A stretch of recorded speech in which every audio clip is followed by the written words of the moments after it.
Pencetakan 3D merupakan salah satu bidang teknologi manufaktur yang populer dalam beberapa tahun terakhir karena penggunaan yang ekonomis dan aksesibilitas yang mudah. Pencetakan 3D memiliki beberapa jenis teknik pada proses pencetakannya, yaitu stereolitografi atau SLA, digital light processing atau DLP, dan fused deposition modeling atau FDM. Jenis teknik FDM lebih banyak menarik pengguna karena operasional yang mudah dan kemampuan yang tinggi dalam model manufaktur. Skema proses FDM dimulai ketika filamen dipanaskan hingga keadaan semi cair dan diekstrusi melalui saluran liquefier yang terdiri dari komponen heatsink, heat brick, heat block, dan nozzle.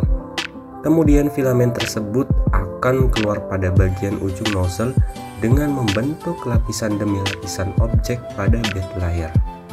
Dalam proses ekstrusi, suhu nozzle harus dijaga konstan atau steady dengan menggunakan pengontrol thermocouple sebagai sensor.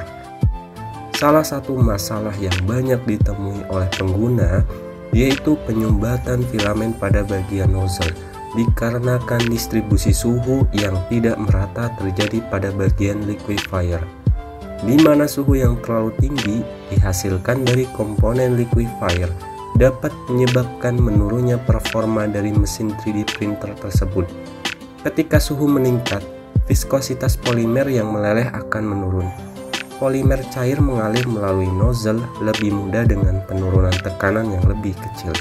Namun, suhu yang lebih tinggi dapat menyebabkan degradasi polimer dengan memecah rantai polimer sehingga akan mempengaruhi hasil objek cetakan.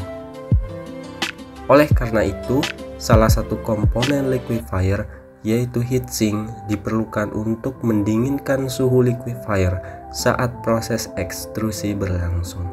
Heatsink biasanya terbuat dari material yang mudah menghantarkan panas seperti aluminium atau tembaga.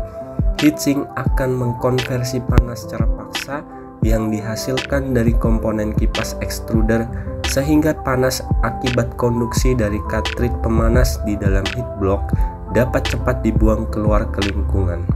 Heatsink dibuat bersirip-sirip atau fins.